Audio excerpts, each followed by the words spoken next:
Gracias por escuchar los podcasts de Radio 5.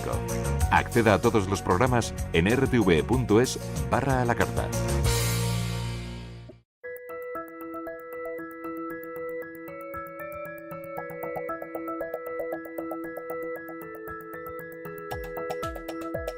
La entrevista de Radio 5.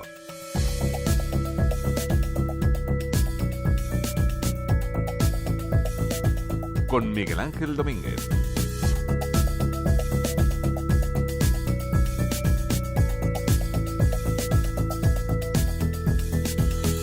Un saludo, ¿qué tal? ¿Cómo les va? Después del turismo, el sector que más riqueza aporta a nuestro PIB, un año con otro es el de la automoción, casi un 10%. Superó los 100.000 millones de euros de facturación en 2017, sumando fabricantes o fabricación y componentes, es lo que dicen los datos de los últimos informes del sector. Ventas que han crecido en España un 10% en la primera mitad de este año. Eso se traduce en trabajo. Solo el año pasado, los fabricantes de coches y camiones generaron 5.300 puestos de trabajo más directos. Además, empleo de calidad, cualificado, estable. El 83% de esos puestos de trabajo son indefinidos. Estos los que tienen que ver con la fabricación en sí mismo. Luego están los que generan el sector de proveedores de la automoción, los que hacen los componentes, los que hacen los equipos. Pero este sector tiene distintos retos por delante. Retos que se están haciendo, obligándoles a replantearse el modelo de producción actual y de qué manera. José Portilla, muy buenas tardes. Buenas tardes. Él es el responsable máximo de Sernauto, que es la Asociación Española de Proveedores de Automoción. ¿Cuántas personas trabajan en su sector en nuestro país? Pues en la actualidad 224.000 personas. Y además, en línea con lo que estabas comentando, Miguel Ángel, de los fabricantes de vehículos, en nuestro sector, el sector de componentes, el año pasado se crearon 12.500 puestos de trabajo directos. Si hablamos de directos e indirectos, llegamos a una cifra de 364.000. O sea que esto indica que es un sector realmente estratégico y vertebrador desde el punto de vista del empleo a nivel del territorio nacional. ¿Cuánto facturaron? 36.000 millones, un 7% más que el año anterior. Son cifras satisfactorias y más aún teniendo en cuenta el nivel altísimo de competitividad del sector de la automoción.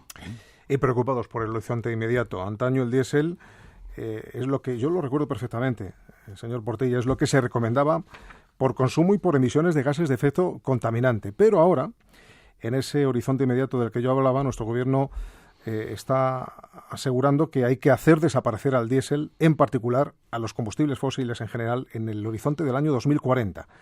Porque ellos quieren de esta manera, nuestro Ejecutivo quiere de esta manera disminuir a cero el CO2 y el NO2 en lo que tiene que ver con el transporte por carretera. Estamos hablando de coches, pero también de camiones de alto tonelaje, además. La revolución en el sector también de los equipos y los componentes, un nicho de negocio que usted representa, señor Portilla.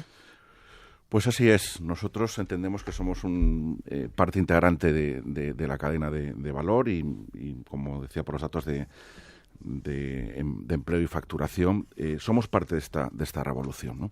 Como indicabas, efectivamente hay se está hablando por parte del gobierno de imponer prohibiciones, cosa que no está ocurriendo en ningún otro país europeo, aunque se haga referencia a países como Alemania, como Francia, como Inglaterra, que efectivamente sí están hablando de unos objetivos de descarbonización similares a los que pueda estar planteando el gobierno español, pero en ningún caso utilizando el término prohibición. Y con un matiz muy relevante. Alemania, el gobierno alemán, en reunión con los Länders y con la industria del automóvil, tanto los fabricantes como con los componentes, ha puesto un plan industrial a unos 3-4 años vista y con una dotación económica de 1.000 millones de euros.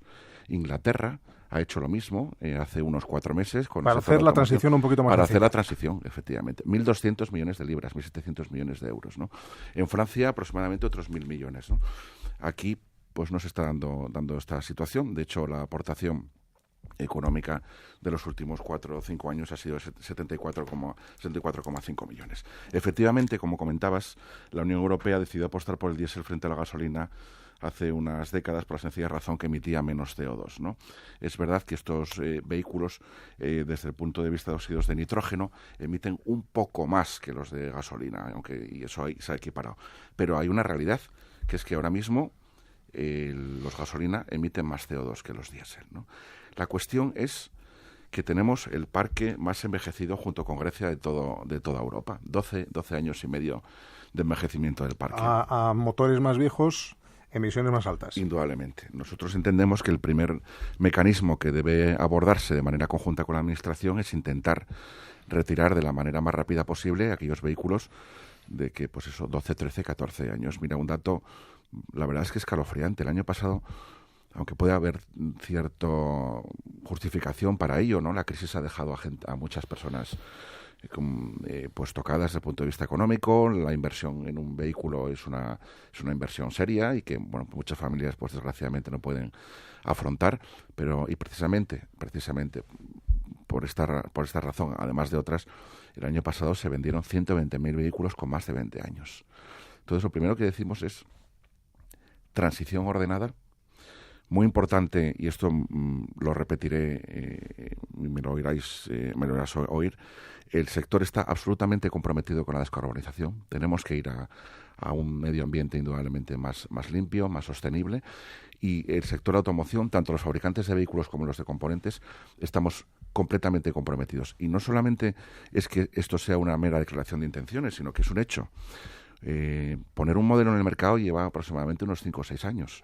En estos momentos en el mercado hay híbridos enchufables, eléctricos 100%. Es verdad que no hay muchos modelos que se fabriquen en España. Ni muchos enganches para eso es otro tema que podemos hablar indudablemente después de la infraestructura y que es un tema que tiene que acompañar. Cuando hablamos de una transición ordenada, es que también la Administración.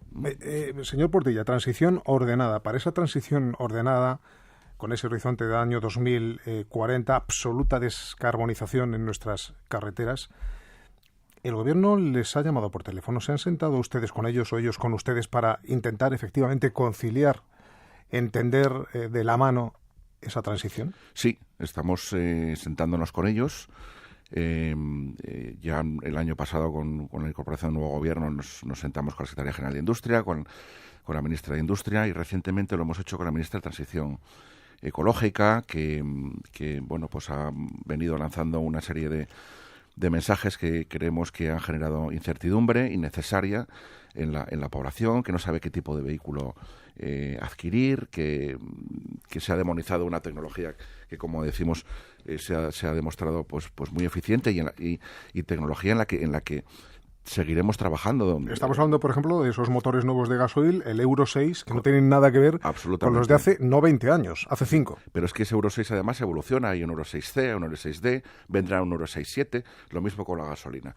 Lo que decimos, estamos absolutamente convencidos. ¿En qué ha quedado? ¿En qué punto están en esas conversaciones? Bueno, el tema es que hemos hablado precisamente con la Ministra de Transición Ecológica para tratarle de explicar en detalle que, primero, por favor, ese tipo de mensajes que no se trasladen a la opinión pública porque generan esta incertidumbre, que ya está afectando a las factorías, es decir, ya la bajada del diésel ha sido absolutamente espectacular, prácticamente un 30% menos en menos de 7 o 8 meses, y claro, las factorías tienen que hacer, y los fabricantes de componentes tenemos que hacer ese cambio para fabricar más motores de gasolina de diésel. Esto no se produce, esto no es un efecto que se dé o que se pueda realizar en un mes, o en 2 o en 3, ¿no? Y estamos en esa transición y lo conseguiremos, pero al final... Claro, porque sí, efectivamente, si hay una transición en los coches en sí mismo, todos tenemos que tener en cuenta que esos coches están repletos de componentes y equipos, que son los que fabrican ustedes. Es decir, la transición, más que del coche en sí mismo, de la carcasa, casi, si me apura usted, es más transición de ustedes. No, absolutamente. Los fabricantes de componentes y equipos. Absolutamente. Y una razón que nuestros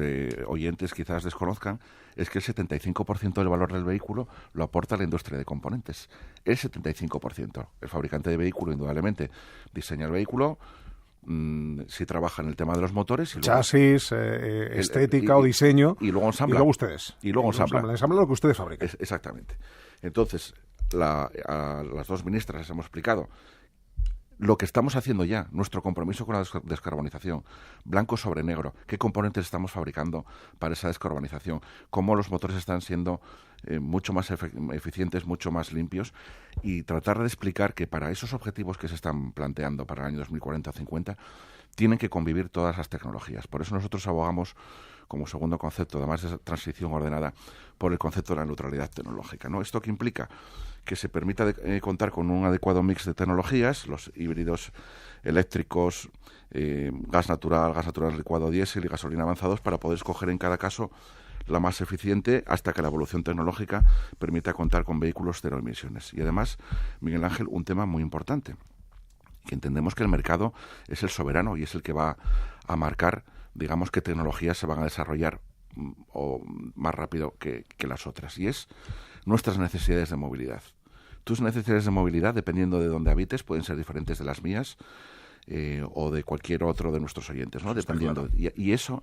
Y efectivamente hay soluciones en estos momentos para alguien que necesite entrar en la almendra de Madrid, pero alguien que necesite entrar en la almendra de Madrid y desplazarse a Asturias o a Galicia, o se gasta 90.000 euros en un vehículo con autonomía de 500 kilómetros. ¿Estamos hablando del híbrido o del eléctrico? Hablamos de un eléctrico. Porque ¿vale? El híbrido tampoco tiene cabida en todo esto ya.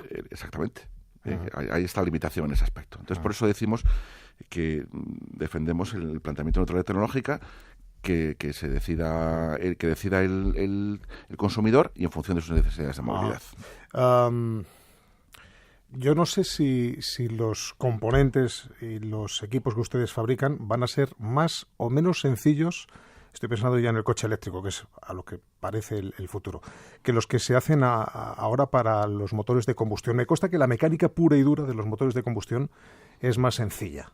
¿Y los componentes y los equipos serán más costosos de fabricar? Ya sé que le pido demasiado porque están en esa transición, pero seguro que la tendencia la tienen ustedes clara. ¿Serán equipos y componentes más sencillos, más baratos, más complejos, justo en contra de lo que va a ser lo que está siendo ya la mecánica del coche eléctrico? Bueno, los informes que leemos, la tendencia que se vislumbra en un horizonte de 10-15 años, con la mayor introducción de componentes para electrificación, ¿no? Hablamos de tanto híbridos enchufables, pero si hablamos de un vehículo 100% eléctrico, sí, ¿qué es lo que usted a lo que se tiende? Me está preguntando. Lo que estamos en la obligación en 2040. Indudablemente. Se dan dos circunstancias. Uno, ese vehículo va a llevar menos componentes, indudablemente. Pero por otro lado, los componentes que lleve van a tener más valor añadido porque va a incorporar más tecnología. Desde el punto de vista de, por ejemplo, hay que rebajar peso para compensar el peso de las baterías. Por lo tanto... I más D más I, de esto saben ustedes un poquito. Absolutamente, es que es el tema que iba a plantear ahora mismo. Este sector invierte el 4,2% de su facturación en I más D más I. Esto el año pasado se tradujo... Investigación más desarrollo más innovación. Más innovación, ¿no? En 1.530 millones de euros, como digo, el 4% de la facturación, cuando la media de la inversión de la industria española en I más D más I es del 1%. Y esto indica... Ustedes lo cuadruplican. Exactamente. Algo más. Exactamente. Y es que más no queda otra. Y este es, digamos, la punta de lanza que permite los resultados del sector, que haya empleo de calidad y a largo plazo. Por lo tanto, tenemos que seguir empleándonos en esta aplicación del I+D+I, seguir invirtiendo en I+D+I para estos componentes, que serán menos, como digo, en el vehículo, y por otra parte se incorporará más tecnología. Uh-huh.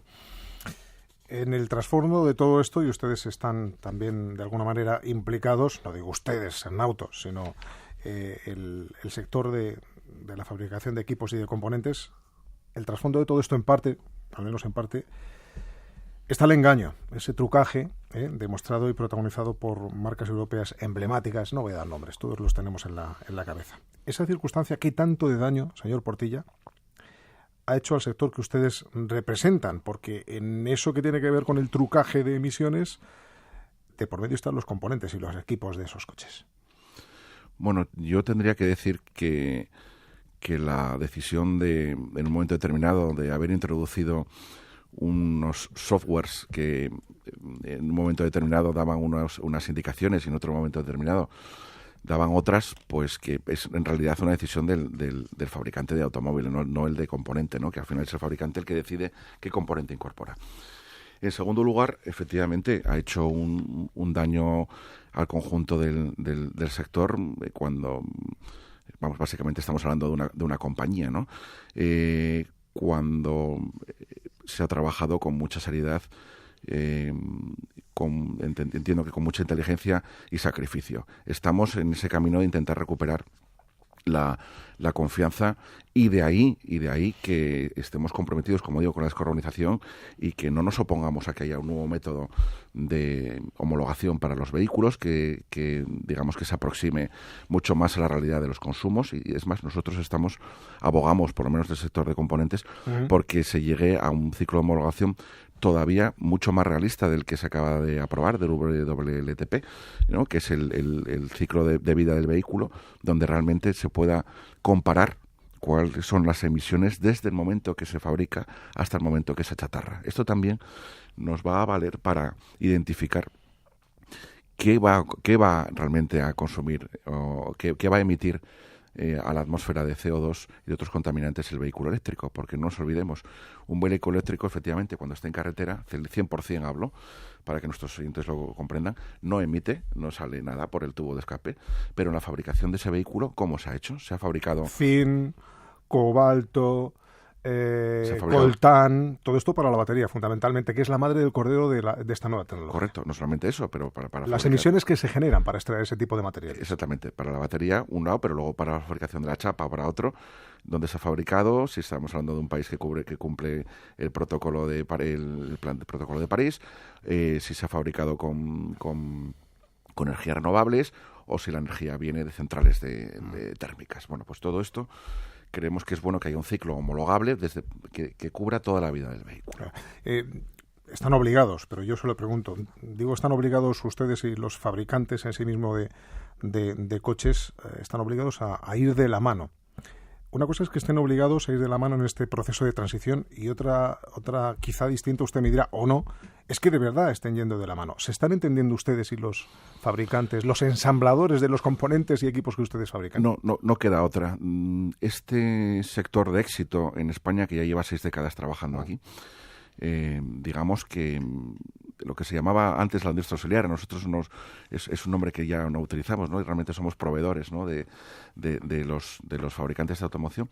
Y la realidad es que nos estamos convirtiendo en verdaderos socios tecnológicos, ¿no? Es decir, nosotros somos los que ofrecemos soluciones tecnológicas al fabricante. Y para eso hay un co-desarrollo. Desde el punto de vista de ingeniería, en el que es el diseño de una pieza o un componente en particular, y luego en lo que es el desarrollo del propio componente o la vida del componente. Por lo tanto, es un paternariado absolutamente fundamental.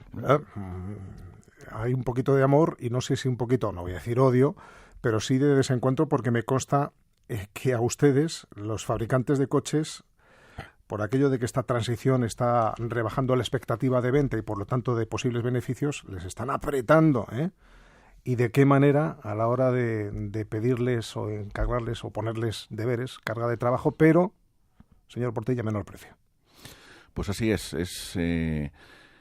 Miguel Ángel, una de las industrias más competitivas del mundo, diría, ¿no? Esto ocurre de manera singular en muchas industrias, indudablemente, pero diría que la industria aeronáutica y la automovilística se han caracterizado siempre por estas condiciones. El fabricante, bueno, estamos hablando de cientos de miles de vehículos, de mucho empleo, obviamente quiere optimizar la gestión y su rentabilidad. Nosotros, por otra parte, también debemos hacerlo. Y ha apretado, aprieta y seguirá apretando, ¿no? Está en su ADN. Está en su ADN. Y en nuestra cadena de valor pues también ocurre lo mismo, ¿no? El que es el fabricante de primer nivel, que suministra directamente al fabricante de vehículo, pues también obviamente es una ley de mercado, señor Portella, en este y en cualquier otro sector. Exactamente. Por eso es tan importante que el trabajo que realicen las administraciones públicas y los gobiernos pueda entender precisamente este ecosistema y este nivel de competitividad tan alto para que contribuya a facilitar este tipo de transiciones, más que, digamos, generar incertidumbre. Por lo tanto, en este entorno precisamente que comenta usted de altísimo nivel de competitividad. Alemania fue abanderada del Tratado de París, firmado en 2015 para hacer frente a ese cambio climático, que es realmente el telón de fondo de todo lo que estamos hablando. Ahora parece que sus grandes marcas, Volkswagen, Audi, Opel, Mercedes, BMW, han hecho que la canciller Merkel, la queda un poquito para serlo, pero lo sigue siendo, esté reduciendo un tanto, bueno, pues ese entusiasmo, por decirlo de alguna manera, de arranque. ¿Está el lobby de los fabricantes de componentes y equipos presionando para de esta otra manera también, por este otro camino, reconducir, al menos limitar los términos de ese acuerdo, Tratado de París? Nuestra postura no es limitar el Tratado de París. Nuestra postura es hacer entender a nivel nacional y a nivel de Comisión y Parlamento Europeo de qué manera podemos conseguir esos objetivos y que esa transición sea ordenada. Pero no solamente teniendo en cuenta los criterios medioambientales, sino que hay que tener en cuenta también los criterios económicos y los criterios sociales y laborales, ¿no? Porque realmente plantear los objetivos de París, como digo, no tenemos oposición hacia ellos de ninguna manera, como digo, comprometidos con la descarbonización, pero que se pueda llegar a ese objetivo de 2040-50 con un nivel de descarbonización inferior. Nosotros estamos comprometidos, pero estamos explicando y debe entender la Administración que esto debe hacerse de la mano de la industria, porque el efecto sobre el empleo y el efecto sobre la economía puede ser perjudicial. En ese tránsito se van a, calcula usted, igual se está produciendo ya lo que le voy a preguntar, se van a multiplicar las deslocalizaciones que se pusieron en un momento determinado muy de moda, estoy hablando del sector de automoción fundamentalmente, y que luego fueron a la baja para recuperar las ubicaciones de las factorías de origen. Esto puede repercutir en la posibilidad de que volvamos a las deslocalizaciones buscando mano de obra más barata en países asiáticos, por ejemplo. Ese riesgo existe. Y además, si estamos hablando de acelerar de manera exagerada la introducción del vehículo eléctrico 100%, no hablo de las tecnologías intermedias como híbrido enchufable, ese riesgo existe. José Portilla, él es CEO de Sernauto, que es la patronal que se encarga de fabricar componentes y equipos para nuestros coches y también para nuestros camiones. Es su máximo responsable, el CEO.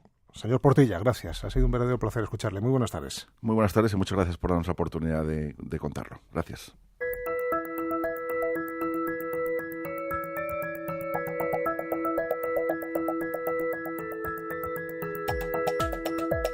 La entrevista de Radio 5.